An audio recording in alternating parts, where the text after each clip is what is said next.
9 స్థానాల్లో స్పష్టమైన ఆధిక్యంతో ఉంది.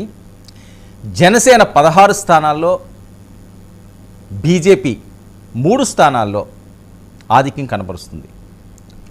సో వైఎస్ఆర్సీపీ సుమారు 18 స్థానాల్లో ఆధిక్యంలో ఉన్నట్లుగా మనకు వస్తున్న రిజల్ట్స్ 20కి చేరింది. అది అయితే ఎన్నికలకు ముందు 2024కి ముందు జరిగిన ప్రచారాలు ఎట్టి పరిస్థితుల్లోనూ మరొకసారి జగన్మోహన్ రెడ్డి గారు విజయం సాధించబోతున్నారు, ఆయన నవరత్నాలు గట్టెక్కిస్తాయి అని చెప్పి సర్వత్రా భావించారు. చాలా కాన్ఫిడెంట్గా జగన్మోహన్ రెడ్డి గారు కూడా 151+ గెలుస్తామని చెప్పి ఆయన మాట్లాడారు. అదే జరుగుతుందేమో అని సర్వత్రా భావించారు. కానీ ఆ పరిస్థితి లేదు. ఊహించిన విధంగా పొత్తు పార్టీ సక్సెస్ఫుల్గా ముందుకు సాగుతుంది.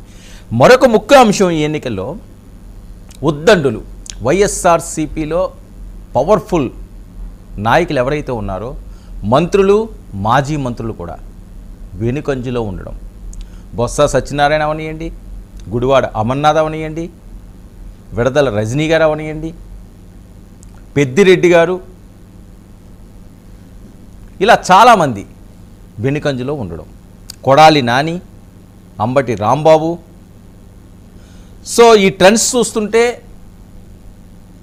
వన్ సైడ్ వార్ అన్నట్లుగా స్పష్టంగా అర్థమవుతుంది. ఇక పవన్ కళ్యాణ్ ఆధిక్యంలో దూసుకుపోతున్నారు, భారీ మెజార్టీ దిశగా గెలిచే అవకాశం ఉంది అని వస్తుంది ఇన్పుట్స్. మనతో పాటుగా డాక్టర్ సంగని మల్లేశ్వర్ గారు ఉన్నారు, ప్రముఖ రాజకీయ విశ్లేషకులు. అలాగే రామ్ కుమార్ గారు, బీజేపీ అధికార ప్రతినిధి కూడా మనతో పాటుగా లైవ్లోకి అందుబాటులో రానున్నారు. మరి కాసేపట్లో కీర్తన గారు కూడా మనతో పాటుగా జాయిన్ అయ్యారు. కీర్తన గారు నమస్తే. నమస్తే వర్మ గారు. మామూలుగా లేదుగా ఉత్సాహం, అప్పుడే సంబరాల మూడ్లోకి వెళ్ళిపోయినట్టున్నారు. ఆ కళ్ళ ఆనందంలోనే గెలుస్తుంది, ఫేస్ వెలిగిపోతుంది. ఊహించారా ఈ విజయాన్ని? నేను ఊహించే ప్రతిసారి చెప్పాను. మా వెంకటరెడ్డి అన్న ఇంకొంతమంది అన్నలు వచ్చినారు కదా, అన్నలు ఎక్కడ పోయారని ఆలోచిస్తున్నాను ఇప్పుడు. ఈ రోజు అందుకే నాకు వేరే డిబేట్ ఉన్నా పక్కన పెట్టి వచ్చాను. వెంకటరెడ్డి గారిని కూడా వీలైతే కనెక్ట్ చేయండి. పీసీఆర్ వెంకటరెడ్డి గారు, శేఖర్ రెడ్డి గారు, అందరినీ తీసుకోండి సార్, ఈరోజు వరుస పెట్టి మాట్లాడాలి. రావాలి కదండి వాళ్ళు తీసుకోవడానికి. అంటే ఆ బాధ ఉంటుంది కదా, మీరు ఇలాగున్నా మీరు ఫ్రీగా రాలేరు. ఓకే, ఎవరిని మనం ఇందులో తప్పు పడడానికి లేదు. ఒకవేళ మీకు ఈ సిచ్యువేషన్ వచ్చినా మీరు కూడా రాలేరు కదా. ఏం చెప్తారు వచ్చి? గెలుస్తారు అనుకోవడం అన్నది కాన్ఫిడెన్స్ అందరికీ ఉంటుంది కదండి. సో ఎలా అనిపిస్తుందండి ఈ విజయం? అంటే 21 సీట్లే పవన్ కళ్యాణ్ తీసుకున్నాడు, 50 సీట్లు తీసుకోవాలి, పవర్ షేరింగ్ ఉండాలి. ఇంత తక్కువ అయితే కాపు సామాజిక వర్గం ఓట్లు వేస్తుందా? ఇంకా పవన్ కళ్యాణ్ ఎవరు నమ్ముతారు? పార్టీని తీసుకెళ్ళి అమ్మేశారు, ప్యాకేజ్ స్టార్ అయిపోయారు. ఇవన్నీ చాలా అంశాలు వచ్చినాయి. కానీ ఇప్పుడు రిజల్ట్ చూస్తుంటే 16 స్థానాల్లో స్పష్టమైన ఆధిక్యతతో జనసేన వెళ్ళడం, 21 స్థానాలకి 16 స్థానాలు. ముందుగా మీకు అలాగే 99 టీవీ వీక్షకులకి ప్రతి ఒక్కరికి నా నమస్కారం సార్. మీ అందరికీ తెలుసు, జయభేది మోగిస్తూ వెళ్ళిపోతోంది ఎన్డీఏ కూటమి. అందరూ ఊహించిన పరిణామం ఇది కూడా. మేము మొదటి నుంచి స్పష్టంగా చెప్తున్నాం, జనసేన పార్టీ ప్రజల పక్షాన నిలబడింది. ఆయన పనిచేస్తున్న తీరు ప్రజలు గమనిస్తున్నారు. వైసీపీ అరాచకాలు కూడా ప్రజలు గమనించి ఉన్నారు. సైలెంట్ ఓటింగ్ మీదే ఈ ఎలక్షన్ బేస్ అయి ఉంటుంది అని ఫస్ట్ నుంచి మేము చెప్తున్నాం. కానీ మేకపోతు గాంభీర్యం ప్రదర్శిస్తూ ఎంత అవమానాలు ఇదే ప్యానెల్లో మేము కూర్చొని అనుభవించామో ఒకసారి ప్రతి ఒక్కరికి తెలుస్తారు. మమ్మల్ని ఎన్ని అవమానపరిచేలాగా మాటలు మాట్లాడారు, ఎంత కించపరిచారో, ప్రజల పక్షాన్ని నిలబడుతుంటే ఎంత ఇబ్బందులు గురి చేశారో ప్రజలు గుర్తుపెట్టుకున్నారు. నేను స్పష్టంగా చాలాసార్లు చెప్పాను. అవ్వాతాతల దగ్గరికి వెళ్ళినప్పుడు వాళ్ళు అడుగుతున్నారు, పవన్ కళ్యాణ్ గారు ఏ క్వశ్చన్ అడిగినా వీళ్ళు ఎందుకు వ్యక్తిగతంగా మాట్లాడుతున్నారు? కీర్తన గారు ఎంతసేపు ఈ 5 years లో వీళ్ళు మాట్లాడిన వ్యక్తిగత విమర్శ, ప్రజల పక్కన ఎక్కడ మాట్లాడారు సార్? ఈ రోజు దానికి తీర్పే జగన్మోహన్ రెడ్డి గారి పరాపజయం. ప్రతి ఒక్క సెక్టార్ లో ప్రతి ఒక్క వ్యక్తిని ఇబ్బంది పరుచున్నారు. మనము ఎలక్షన్ క్యాంపెయినింగ్ చేసినప్పుడు మేము గమనించింది ఏంటంటే, ఎవరి దగ్గరికి వెళ్ళినా అమ్మా మా భూమి కబ్జా చేశారమ్మా, అమ్మ మాకు పెన్షన్ రావట్లేదమ్మా, డబ్బులు దొబ్బేస్తున్నారమ్మా, ఇవే సార్ కంప్లైంట్లు. ప్రతి ఒక్క చోట ప్రతి ఒక్క ఎమ్మెల్యే నిర్వాకం ఇదే. ఈ రోజు ఆ తీర్పే మీకు ఇంత ఘోరంగా వాళ్ళు ఓడిపోవడానికి కారణమైంది. ఓకే, జగన్మోహన్ రెడ్డి గారి గురించి మీరు గమనిస్తే ఆయన కూడా ఎంతసేపు బటన్ నొక్కడం మీద మాట్లాడతాడు తప్ప వాళ్ళు తప్పులు చేసిన విషయాల గురించి మాట్లాడు. సజ్జల గారు ఇంకా తప్పులు చేయమని ప్రోత్సహిస్తారు. తిట్టండి ఆడవాళ్ళని అయితే, ఇంకా బహిరంగంగా వాళ్ళని కించపరిచి మాట్లాడండి, వాళ్ళ క్యారెక్టర్ మీద మాట్లాడండి, మాఫింగ్లు చేయండి, ఫోటోలు, ఇట్లా ఆడవాళ్ళని ఇబ్బంది పెట్టండి. ఇంకా రోజా గారు అయితే నోటికి అదుపుల. నిన్న కూడా రోజా మాట్లాడింది, గాడిదకు వచ్చినట్టు వచ్చిందంట. అంత నోటి బలుపు ఈ రోజు యాడ్ నిలబెట్టిందో చూడండి ఆమె బతుకుని. మరి మనం అధికారంలో ఉన్నాం కదా విరవిగా మాట్లాడకూడదు. ఈరోజు మేము గెలిచామని ఆనందంతో మేము మాట్లాడడం లేదు సార్, మా ఆవేదన వ్యక్తపరుస్తున్నాం. ఇది ప్రజల విజయం, ప్రజలు మార్పు కోరుకున్నారు, ఎన్డీఏ కూటమికి ఈ రోజు ఓటు వేశారు. ఇది ప్రజా విజయం సార్. రైట్. పవన్ కళ్యాణ్ గారి నుంచి ఏమైనా ఇన్పుట్స్ తెలిసినాయా? ఎంత ఆధిక్యంలో ఉన్నారు, ఎంత మెజారిటీ వచ్చే ఛాన్స్ ఉంటుంది? అట్ ప్రెసెంట్ వరకు 9500 ఆధిక్యంలో ఉన్నారు సార్. ఇంకా పెద్ద మెజారిటీతోనే పవన్ కళ్యాణ్ గారు గెలుస్తున్నారు. ఓకే, మల్లేశ్వరి గారు ఎలా చూడాలి? అసలు ఊహించిన విధంగా పొత్తు పార్టీ అనూహ్యంగా పుంజుకోవడం, తిరుగులేని మెజారిటీతో దూసుకుపోతుండడం ఎక్స్పెక్ట్ చేశారా? ఎలా ఉంటుంది ఏపీ రిజల్ట్ అని? ముందుగా 99 టీవీ ప్రేక్షకులకు మరి తోటి పార్టిసిపెంట్స్కి నమస్కారం సార్.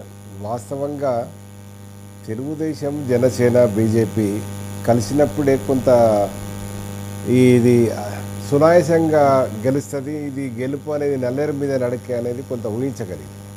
ఎందుకంటే టీడీపీ, జనసేన, బీజేపీకి ఎక్కడ బలంగా లేకపోయినా టీడీపీ మొదటి నుంచి స్థిరంగా ఉన్నటువంటి పార్టీ, తర్వాత ఒక బలమైన బలమైన అంటే లక్ష్యాలతోటి ఏర్పాటు చేసినటువంటి పార్టీ.